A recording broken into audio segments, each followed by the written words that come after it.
আসসালামু আলাইকুম বন্ধুরা, আপনাদের সকলকে স্বাগতম আমাদের অ্যাস্ট্রোলজিক্যাল চ্যানেল সাকি অ্যাস্ট্রোলজার। আমি সাকি অ্যাস্ট্রোলজার জেমসন এক্সপার্ট। আপনাদের সকলের ভালোবাসা, আপনাদের সকলের সাপোর্ট আমাদেরকে এগিয়ে নিয়ে যেতে সাহায্য করছে। আপনারা এভাবে আমাদেরকে ভালোবাসবেন, এভাবে আমাদেরকে সাপোর্ট করবেন, এটাই আমরা আপনাদের কাছ থেকে আশা করছিলাম। যখনই রত্ন পাথর সম্পর্কে কোনো তথ্য, যখনই অ্যাস্ট্রোলজি সম্পর্কে কোনো প্রশ্ন, একটি মাত্র চ্যানেল সাকি অ্যাস্ট্রোলজার। আমরা আপনাদের জ্যোতিষের সকল ভ্রান্ত ধারণা থেকে বের করে নিয়ে এসে সুন্দর এবং স্বাচ্ছন্দ্যকর একটি জীবন উপনীত করার চেষ্টা করে থাকছি। আশা করি আপনারা সকলেই উপকৃত হচ্ছেন। বন্ধুরা, আজকে আমরা আপনাদের সাথে আলোচনা করব আমাদের বার্থ চার্টের ৪র্থ নাম্বার লগ্ন কর্কট লগ্ন নিয়ে। কর্কট লগ্নের কোন কোন রত্ন পাথরগুলো আমরা বার্থ চার্ট সাপেক্ষে ব্যবহার করতে পারবো এবং কি ধরনের সাফল্য এবং সকল ঝুট ঝামেলা থেকে বের করে নিয়ে আসবে সে ব্যাপারে আলোচনা। আপনারা স্ক্রিনে দেখতে পাচ্ছেন, আজকে আমরা কর্কট লগ্নের একটি বার্থ চার্ট ওপেন করেছি। কর্কট লগ্নের অধিপতি দুর্দান্ত একটি প্ল্যানেট, চন্দ্র গ্রহ। চন্দ্র গ্রহ কর্কট লগ্নের অধিপতি হয় আপনারা প্রথমেই যে রত্নপাথরটি পরিধান করতে পারবেন সেটি হচ্ছে পার্ল, মুক্তা। দুর্দান্ত একটি রত্নপাথর বন্ধুরা। কর্কট লগ্নের ক্ষেত্রে মুক্তা পরিধানের আগে আপনাদেরকে আগে বিশ্লেষণ করে নিতে হবে কোন মুক্তাটি আপনাদের জন্য সঠিক হয়ে থাকবে। মুক্তা অনেক কালারের হয়ে থাকে, অনেক ভ্যারিয়াস হয়ে থাকে, সাউথ সিড হয়ে থাকে, বিভিন্ন প্ল্যানেটিং মুক্তা হয়ে থাকে। আপনাদেরকে অবশ্যই সমুদ্রের মুক্তা ব্যবহার করতে হবে এবং বিভিন্ন কালার রিফ্লেকশন বুঝে ব্যবহার করতে হবে, যেটি আপনাকে শুট করবে। তার উপরেই আমরা আপনাদেরকে রেকমেন্ডেশন করে থাকি কোন মুক্তা পাথরটি আপনাদের জন্য উপকারী হয়ে থাকে। দুর্দান্ত একটি রত্নপাথর বন্ধুরা।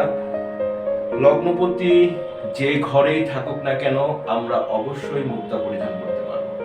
আজকে বন্ধুরা আপনাদেরকে একটি জিনিস আমি ক্লিয়ার করে দিতে চাই, যখনই কোনো প্ল্যানেট রাহু, কেতু অথবা মঙ্গল দ্বারা পীড়িত থাকবে অবশ্যই আপনারা সেই রত্নপাথরটি ব্যবহার করবেন।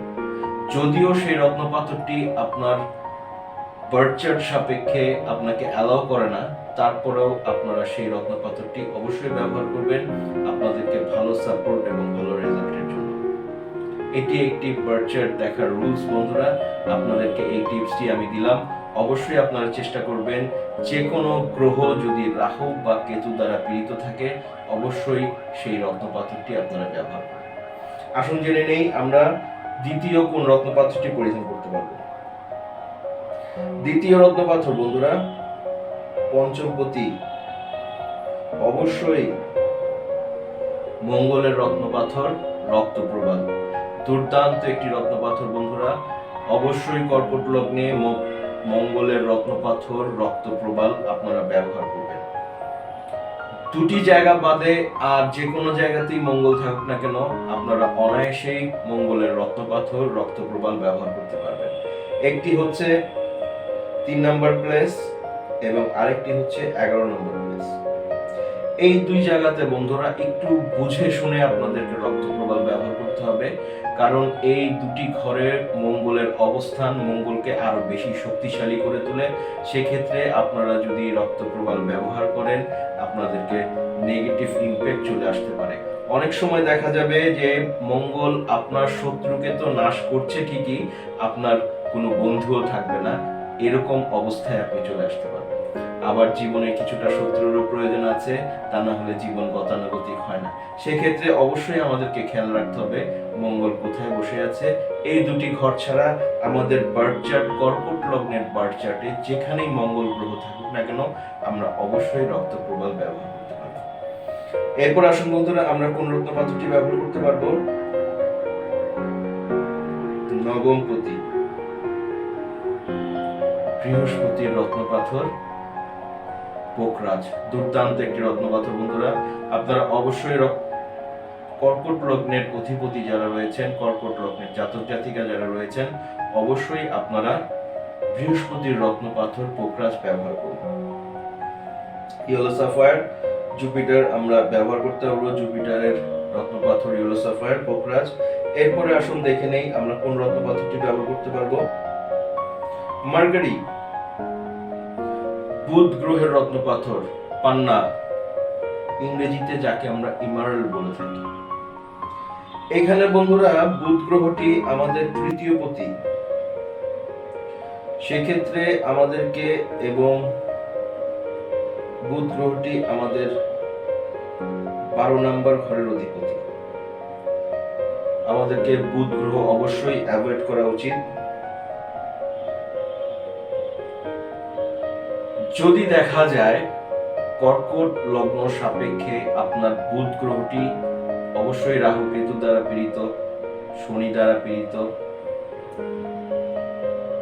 আপনাকে গুড রেজাল্ট দিতে পারছে না, আপনার স্কিনের সমস্যা, বিভিন্ন রকম অ্যালার্জিটিক সমস্যা তৈরি হচ্ছে, সেক্ষেত্রে আমরা বুধ গ্রহের রত্ন পাথর পান্না পরিধান করতে পারবো। কিন্তু পান্না সাবস্টিটিউট স্টোন যেগুলো রয়েছে আমরা সেগুলো ব্যবহার করতে পারবো। সবচেয়ে বেস্ট হয় আপনারা পেরিডট স্টোন যদি ব্যবহার করে থাকেন, তবে অতিরিক্ত আপনাদের উপকার হয়ে থাকবে। পান্নাটা অ্যাভয়েড করা ভালো, সাবস্টিটিউট যে স্টোনগুলো আছে সেগুলা ব্যবহার করা উত্তম হয়ে থাকে। এবার আসুন বন্ধুরা আমরা জেনে নেই শুক্র গ্রহ ডায়মন্ড। ডায়মন্ড কি আমরা ব্যবহার করতে পারবো? ডায়মন্ড বন্ধুরা দেখা যাচ্ছে এখানে আমাদের চতুর্থ ভাবের অধিপতি এবং 11 নম্বর ভাবের অধিপতি। ডায়মন্ড বন্ধুরা এমন একটি রত্ন পাথর যেটা মানব জীবনের প্রত্যেকেরই আসলে শুট করে থাকে। যদি বার্থ চার্ট সাপেক্ষে সেটি কারক হয়ে থাকে বা মারক হয়ে থাকে, তারপরেও ডায়মন্ড সকলেরই শুট হয়ে থাকে। এটি এমন একটি রত্ন পাথর, কোনো ক্ষতি হয় না। আবার এমনও দেখা যাচ্ছে আপনি ডায়মন্ড পরিধান করেছেন, আপনার এনার্জিটি কনভার্ট হয়ে আপনার ফ্যামিলির অন্য কাউকে প্রফিটেবল করে দিচ্ছে, সেভাবেও আপনার ডায়মন্ড অনেক উপকার করে থাকে। তো সেই দিক বিবেচনা করলে আমরা ভেনাসের রত্ন পাথর, শুক্র গ্রহের রত্ন পাথর ডায়মন্ডটিও ব্যবহার করতে পারবো। এবার আসুন সূর্য গ্রহ, সান দুর্দান্ত একটি প্ল্যানেট, কিন্তু কর্কট লগ্নের ক্ষেত্রে সূর্য গ্রহটি আমাদের দ্বিতীয় পতি হওয়ায় সূর্য গ্রহটি যদিও চন্দ্রের বন্ধু সুলভ, তারপরেও এটি একটি মারক হয়ে যায়, যার কারণে আমাদেরকে অবশ্যই রুবি সূর্যের রত্ন পাথর অ্যাভয়েড করতে হবে।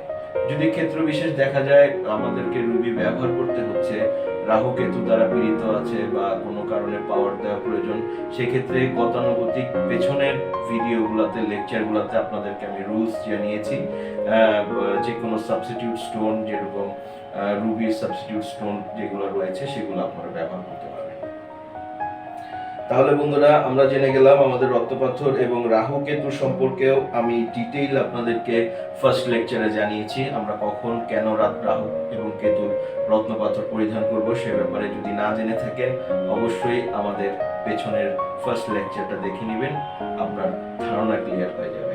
আমরা প্রতিটি জিনিস আপনাদেরকে বারবার রিপিট করতে যাচ্ছি না বন্ধুরা, কারণ আসলে আপনাদেরকে আমি ইনস্ট্যান্ট যেই লেকচারগুলো দিচ্ছি এগুলো একবারই হয়ে থাকবে বন্ধুরা, বারবার রিপিট হবে না। আপনারা যা আসছে তাই নিতে থাকবেন ইনশাআল্লাহ। এবার আসুন বন্ধুরা জেনে নেই আমাদের শনি গ্রহের রত্ন পাথর নীলা, ব্লু সাফায়ার আমরা কি পরিধান করতে পারবো কিনা। কর্কট লগ্নের ক্ষেত্রে আমরা অবশ্যই শনি গ্রহের রত্ন পাথর ব্লু সাফায়ার অ্যাভয়েড করব বন্ধুরা, অবশ্যই আমরা পরিধান করব না। শনি গ্রহের রত্ন পাথর ব্লু সাফায়ার আমাদেরকে ক্ষতির কারক হয়ে থাকবে, যার দরুন আমরা অবশ্যই ব্যবহার করব না, আমরা অ্যাভয়েড করে যাব। তারপরেও যদি মনে হয় অনেক সময় বার্থচার্ট সাপেক্ষে প্রয়োজন হতে পারে শনি গ্রহটিকে বল দেওয়ার বা তাকে ভালো করার, সেক্ষেত্রে অল্টারনেটিভ যে কোনো স্টোন, শনির যে কোনো স্টোন, আমরা কায়নাইট আছে, বিভিন্ন রকম সাবস্টিটিউট স্টোন আছে, সেগুলো আমরা ব্যবহার করব। আমাদের ক্লিয়ার হয়ে গেল বন্ধুরা, আমরা কর্কট লগ্নের ক্ষেত্রে কিভাবে বার্থ চার্ট সাপেক্ষে স্টোন রেকমেন্ডেশন করে থাকি। আপনারা অবশ্যই পার্ল, ইয়েলো সাফায়ার, অবশ্যই রেড কোরাল, রক্তপ্রবাল ব্যবহার করতে পারবেন, কারণ এই বার্থ চার্ট সাপেক্ষে মঙ্গল গ্রহটি দুর্দান্ত ইয়োগকারক একটি গ্রহ বন্ধুরা, আপনাকে অবশ্যই ভালো ফল দিয়ে থাকবে। মার্কারি বললাম, ভেনাসও বললাম, আমাদের প্রত্যেকটি গ্রহ সম্পর্কে ক্লিয়ার হয়ে গেল বন্ধুরা। আপনারা অবশ্যই আপনাদের বার্থ চার্ট একজন দক্ষ অ্যাস্ট্রোলজার দ্বারা বিশ্লেষণ করে তবেই রত্নপাথর পরিধান করুন। আপনারা যদি আমাদের দ্বারা রত্নপাথর আপনাদের বার্থ চার্ট বিশ্লেষণ করতে চান, তবে অবশ্যই আমাদের স্ক্রিনে দেওয়া টেলিগ্রাম অথবা মেইল অ্যাড্রেসে মেইল করুন।